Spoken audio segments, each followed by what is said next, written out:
الحمد لله رب العالمين نحمده ونستعينه ونستغفره ونؤمن به ونتوكل عليه ونعوذ بالله من شرور أنفسنا ومن سيئات أعمالنا من يهده الله فلا مضل له ومن يضلله فلا هادي له ونشهد أن لا إله إلا الله وحده لا شريك له ونشهد أن سيدنا ونبينا ومولانا محمدا عبده ورسوله أما بعد சங்கையான அல்லாஹ் நல்லடியார்களே, அல்லாஹ் ஜல்லஷானு தாலாவிற்கு மிகவும் பிடித்தமான சங்கையான 4 மாதங்களில் புனிதமான துல்ஹஜ்ஜை நாம் அடைய இருக்கிறோம். ரசூலுல்லாஹி ஸல்லல்லாஹு அலைஹி வஸல்லம் அவர்கள் சொன்னார்கள், இந்த துல்ஹஜ் மாதத்தினுடைய 10 நாட்களுக்கு அல்லாஹ்விடத்தில் அதிகமான சிறப்புகள் இருக்கிறது. இந்த 10 நாட்களில் தான் அல்லாஹ் ஜல்லஷானு தாலா மனிதர்களுக்கு புனிதமான 2 விஷயங்களை கடமையாக்கி இருக்கிறான். அதில் முதலாவது விஷயம் ஹஜ் என்ற புனித யாத்திரை, இரண்டாவது விஷயம் குர்பானி. இந்த இரண்டும் இந்த 10 நாட்களில் மட்டும்தான் அந்த அடியார்கள் நிறைவேற்ற முடியும்.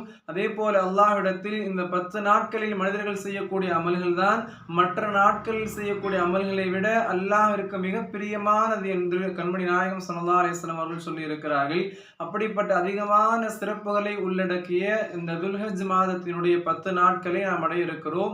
வரக்கூடிய வெள்ளிக்கிழமை மாலை இன்ஷா அல்லாஹ் நாம் பிறை பார்க்க இருக்கிறோம். பிறை தெரிந்துவிட்டால் அந்த அடுத்த சனிக்கிழமை முதலாவது நாள் ஆரம்பமாகிவிடும்.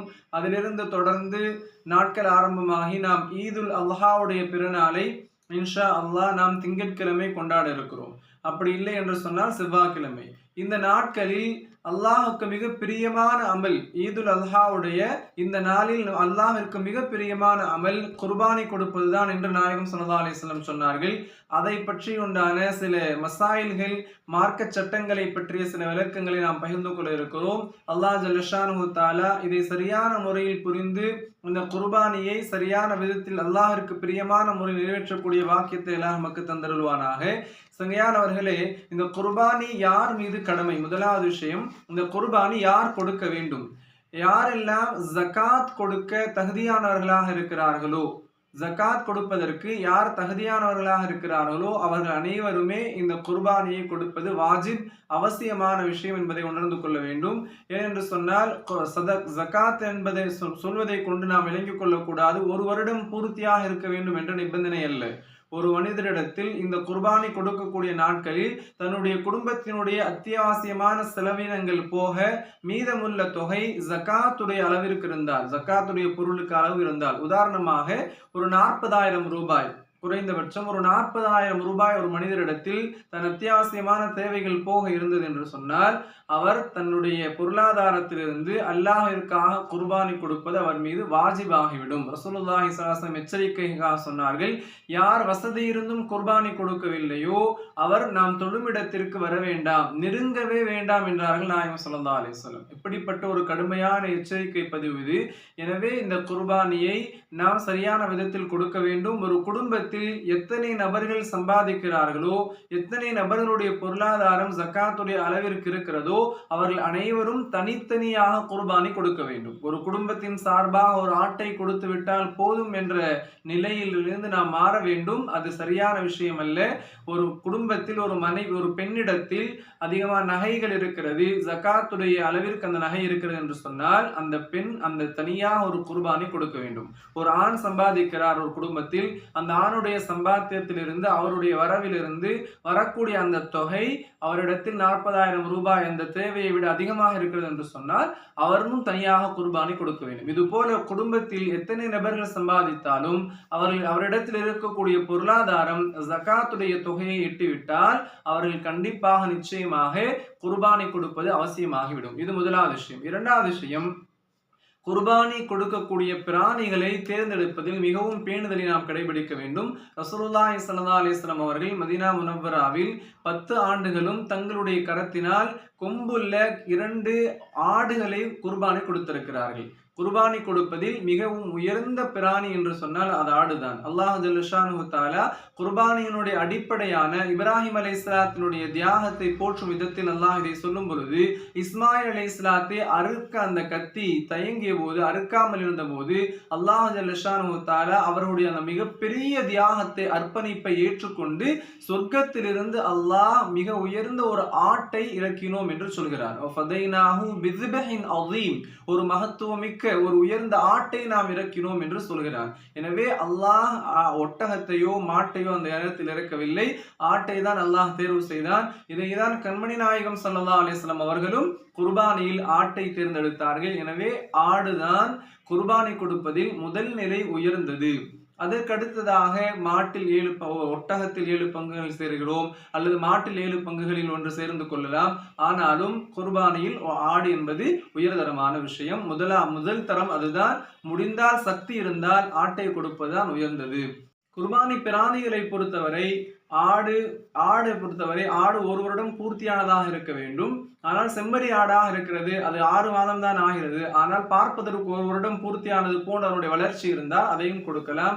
மாட்டை பொறுத்தவரை 2 வருடம் பூர்த்தியாக இருக்க வேண்டும், ஒட்டகம் 5 வருடங்கள் பூர்த்தியாக இருக்க வேண்டும். அதே போல இந்த ஆட்டினுடைய அந்த குர்பானி பிராணிகளின் தன்மைகள் ஊனம் இல்லாததாக இருக்க வேண்டும். ஊனம் இல்லாது, குருட்டானது, நடக்க முடியும், சிரமப்பட்டு நடப்பது, பார்ப்பதற்கே ஒரு நோயாளியை போன்று இருக்கக்கூடிய பிராணிகளை நிச்சயமாக குர்பானியில் தவிர்த்துக் கொள்ள வேண்டும். கொம்பு உடைந்த பிராணிகள், பாதி காதுக்கு மேல் அறுபட்ட பிராணிகள், இது போன்ற பல்லு இல்லாத குர்பானி பிராணிகள், இதையெல்லாம் நாம் குர்பானியில் தவிர்த்துக் கொள்ள வேண்டும். ஒரு பிராணிக்கு இயற்கையிலேயே பல் இல்லை, ஆனால் அது தன்னுடைய தீவனத்தை சாப்பிட்டுக் கொள்கிறது என்று சொன்னால் அப்படிப்பட்ட பிராணிகளை தாராளமாக கொடுக்கலாம்.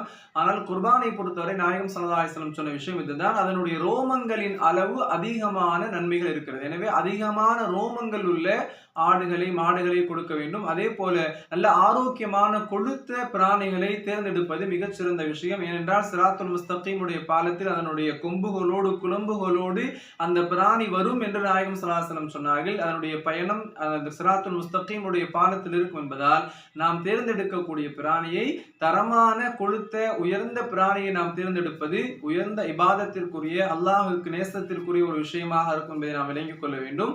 அதே போல குர்பானியினுடைய இந்த நேரம் இருக்கிறது, ஈதுல் அல்ஹாவுடைய தொழுகைக்கு பிறகுதான் நாம் அறுக்க வேண்டும். யாராவது ஒருவர் தொழுகைக்கு முன்னால் அறுத்து விட்டால் அவருடைய குர்பானி கூடாது என்பதை நான் நினைவு கொள்ள வேண்டும். தொழுகை முடிந்ததற்கு பின்னால் இருந்து 3 நாட்கள், துல்ஹஜ்ஜுடைய 10 இருந்து 11, 12, 12ஆம் பிறை அசர் வரைக்கும் என்ன செய்யலாம், நாம் குர்பானி கொடுக்கலாம். அதற்கு பிறகு குர்பானியுடைய நேரம் முடிந்துவிடும் என்பதை நினைவில் கொள்ள வேண்டும். இதற்கு இடைப்பட்ட நேரங்களில் இரவு நேரங்களிலும் கொடுக்கலாம், ஆனால் சிறந்தது பகல் நேரங்களில் கொடுப்பதுதான் என்பதையும் நாம் நினைவில் கொள்வோம். அதே போல இந்த குர்பானி பிராணிகளை அறுக்கக்கூடிய நேரத்தில் நாம் பிஸ்மில்லாஹி அல்லாஹு அக்பர் என்று சொன்னால் போதுமானது. அது குர்பானி நியத் தான் மிக முக்கியமானது. யாருடைய பெயரில் நாம் கொடுக்கிறோம் என்ற நியத் மிக முக்கியமானது. அந்த நியத்தை சொல்லிவிட்டால் போதுமானது. அறுக்கக்கூடிய அந்த இடத்தில் அவர்கள் நேரடியாக இருப்பது ஒரு உயர்ந்த இபாதத், அது சிறந்த விஷயம். அந்த தங்கடங்களின் காரணமாக செல்ல முடியாத நிலை ஏற்பட்டால் அல்ஹம்துலில்லாஹ், அது பிரச்சனை அல்ல. ஆனால் அந்த நேரத்தில் நாம் அங்கு ஹாஜராக அந்த நேரத்தில் இருப்பது என்பது உயர்ந்த ஒரு விஷயம். இதே போல குர்பானி பிராணியினுடைய அந்த நரம்புகளை சரியான விதத்தில் நாம் அறுக்க வேண்டும். அதனுடைய அதிகமாக சிரமப்படுத்தக்கூடாது. அதனுடைய 4 நரம்புகளையும் சரியான முறையில் அறுபட்ட 3 நரம்புகளாவது அறுபட வேண்டும். அதை விட்டும் நாம் 1-2 நரம்புகளை மட்டும் அதனுடைய குரல் வழியில் நாம் அறுத்து விட்டால் அதனுடைய குர்பானியினுடைய அந்த உண்மையான நிலை பூர்த்தி செய்ய முடியாது. அதே போல குர்பானி பிரானுடைய முழுமையான அந்த அசைவுகள் எல்லாம் நின்ற பிறகுதான் நாம் அதனுடைய தலையை தனியாக எடுக்க வேண்டும், தோலை உரிக்க வேண்டும். அந்த பிராணிக்கு அதிகமான தொந்தரவுகளை, அதிகமான சிரமத்தை எல்லாம் நாம் தந்துவிடக் கூடாது என்பதில் அதிக கவனம் நாம் வைக்க வேண்டும் சங்கையானவர்களே. அதே போல் நாம் நியத் செய்யும் பொழுது நாம் யாருக்காக குர்பானி கொடுக்கிறோம், உதாரணமாக நம்ம குடும்பத்தில் நாம் சம்பாதிக்கிறோம், நம்முடைய வருமானம் இருக்கிறது என்று சொன்னால் முதலில் நம்முடைய பெயரில் தான் நாம் குர்பானி கொடுக்க வேண்டும். நிறைய நபர்கள் நம்முடைய மூதாதையர்கள் பெயரில் குர்பானி கொடுக்கிறோம் என்று அவர்கள் பெயரில் கொடுக்கிறார்கள், தவறில்லை. ஆனால் ஹயாத்தோடு இருப்பவர்களுக்கு தான் முதலில் குர்பானி கொடுக்க வேண்டும். அவர்கள் கொடுத்துவிட்டு அதற்கு பிறகு என்ன செய்யலாம், மற்றவர்கள் எத்தனை நபர்களுக்கு வேண்டுமானாலும் அவர்கள் கொடுக்கலாம். முதலில் கடமை யாருக்கு என்பதை உணர்ந்து அவர்களுக்கு முதலில் கொடுக்க வேண்டும். அதற்கு பிறகு எத்தனை நபர்களுக்கு வேண்டுமானால் உபரியாக அவர்களை நியத் செய்து அவர்கள் கொடுக்கலாம். கண்மணி நாயகம் ஸல்லல்லாஹு அலைஹி வஸல்லம் அவர்கள் பேரில் அலி ரலியல்லாஹு அன்ஹு அவர்கள் என்ன செய்தார், தொடர்ந்து குர்பானி கொடுத்திருந்தார்கள் என்பது வரலாறு. எனவே நாம் நாயகம் ஸல்லல்லாஹு அலைஹி வஸல்லம் அவர்கள் பேரிலும் நம்முடைய மூதாதையர்கள் முன்னோர்களுடைய நினைவாகும் அவருடைய பெயரிலும் நாம் குர்பானி கொடுப்பது கூடும். மார்க்கத்தில் இதுக்கு அனுமதி இருக்கிறது என்பதை நாம் விளங்கிக் கொள்ள வேண்டும் சங்கையானவர்களே, இந்த குர்பானியினுடைய மிக உயர்ந்த ஒரு விஷயம் என்பது இஹ்லாஸ் என்பதுதான். அல்லாஹ் குர்ஆனில் சொல்கிறான், நீங்கள் குர்பானி கொடுக்கக்கூடிய பிராணிகளின் இறைச்சியோ ரத்தமோ கண்டிப்பாக அல்லாஹ்வை சென்றடையாது. லை யனாலுல்லாஹ், நிச்சயமாக அல்லாஹ்விற்கு போகாது. ஆனால் யனாலுஹு தக்வா மின்கும், உங்களுடைய தக்வா என்ற இறையச்சம் தான் அல்லாஹ்விற்கு சென்றடையும் என்று அல்லாஹ் பேசுகிறார். எனவே அந்த இறையச்சத்தை நாம் வர வைக்க வேண்டும். இறையச்சத்தோடு அந்த அமலை நாம் நிறைவு செய்ய வேண்டும். பெருமைக்காகவோ என்னிடம் இவ்வளவு பெரிய ஆடு இருக்கிறது, எவ்வளவு பெரிய மாடு அழகானது என்று நம்முடைய பெருமைக்காக இந்த இபாதத்தை நாம் செய்துவிடக் கூடாது. அதே போல இதை வீடியோ எடுப்பது, போட்டோ எடுத்து வலைத்தளங்களில் பரப்புவது ஒவ்வொரு வருடமும் நமக்கு நினைவுக்கு தரப்பட வேண்டிய விஷயம் இது. அதை நாம் முற்றிலுமாக தவிர்த்து கொள்ள வேண்டும். மனிதனுடைய உணர்வுகளுக்கு நாம் இடம் கொடுக்க வேண்டும். நம்மால் சமூகத்தில் எந்த விதமான வதந்திகளும் எந்த விதமான குழப்பங்களும் ஏற்பட்டு முஸ்லிம்களின் மீது ஒரு தவறான அபிப்பிராயங்கள் ஏற்பட்டு விடாமல் நாம் பார்த்துக் கொள்ள வேண்டும். இந்த அமலை அல்லாஹ்விற்காக நாம் நிறைவேற்றுகிறோம். அல்லாஹ் இந்த அமலை நம்மிடமிருந்து ஏற்றுக்கொள்ள வேண்டும் என்ற கவலையோடும் தக்வா என்ற இறையச்சத்தின் வெளிப்பாடாக இந்த குர்பானியை நாம் நிறைவேற்ற வேண்டும். சங்கையானவர்களே, இதனுடைய கரியினுடைய விஷயத்தில் நாம் 3 விதமாக இதை பங்கிட்டுக் கொள்வது உயர்ந்த ஒரு விஷயம். ஒரு ஏழைகளுக்கு ஒரு பங்கையும் உறவினர்களுக்கு ஒரு பங்கையும் நம்முடைய குடும்பத்தினருக்காக நம்முடைய சொந்த உபயோகத்திற்காகவும் நாம் எடுத்துக்கொள்ளலாம். அதே போல காஃபிர்களுக்கு கொடுக்கலாமா கூடாதா என்றால் தாராளமாக கொடுக்கலாம். மார்க்க தகுதியான ஏழைகளாக அவர்கள் இருந்தால் நாம் தாராளமாக அதை கொடுக்கலாம், தவறில்லை. அதே போல குர்பானியினுடைய பிராணியினுடைய தோள்களையோ அதனுடைய கால்களையோ அதனுடைய அந்த கூலியாக என்ன செய்யக்கூடாது, அதை நாம் கொடுத்து விடக்கூடாது. நாம் யார் அறுக்கிறார்களோ உரிக்கிறார்களோ அவர்களுக்கு தர வேண்டிய கூலிக்கு பதிலாக இந்த இறைச்சியை தோலை நாம் கொடுப்பது என்பது மார்க்கத்தில் அனுமதிக்கப்படாத விஷயம் என்பதை நாம் உணர்ந்து கொள்ள வேண்டும். ஒரு மனிதர் வசியத் செய்திருந்தால், மரணித்தவர் வசியத் செய்திருந்தால் அவர் சார்பாக குர்பானி கொடுக்கலாம். அதை முழுமையாக நாம் கொடுத்து விட வேண்டும்.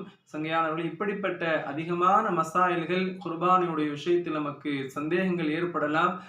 ஏதேனும் சந்தேகங்கள் நமக்கு ஏற்பட்டால் அல்ஹம்துலில்லாஹ் உயர்ந்த உலமாக்களிடத்தில், மார்க்க அறிஞரிடத்தில் அதை தெளிவான முறையில் கேட்டு அதை சரியான முறையில் நிறைவேற்ற வேண்டும். ஏனென்று சொன்னால் நாம் கொடுக்கக்கூடிய குர்பானி அல்லாஹ்விடத்தில் ஏற்றுக்கொள்ளப்பட வேண்டும் என்ற அந்த நல்ல எண்ணத்தில் நாம் இதை செய்ய வேண்டும். அல்லாஹ் ஜல்ல ஷானஹு தஆலா வரக்கூடிய இந்த துல்ஹஜ் மாதத்தின் அல்லாஹ்விற்கு பிரியமான இந்த குர்பானியை அல்லாஹ் விரும்பும் விதத்தில் நிறைவேற்றி அதனுடைய பரிபூர்ணமான நன்மைகளை பெற்றுக்கொண்ட சாலிஹீன்களாக அல்லாஹ் நம் அனைவரையும் ஆக்கியருள்வானாக.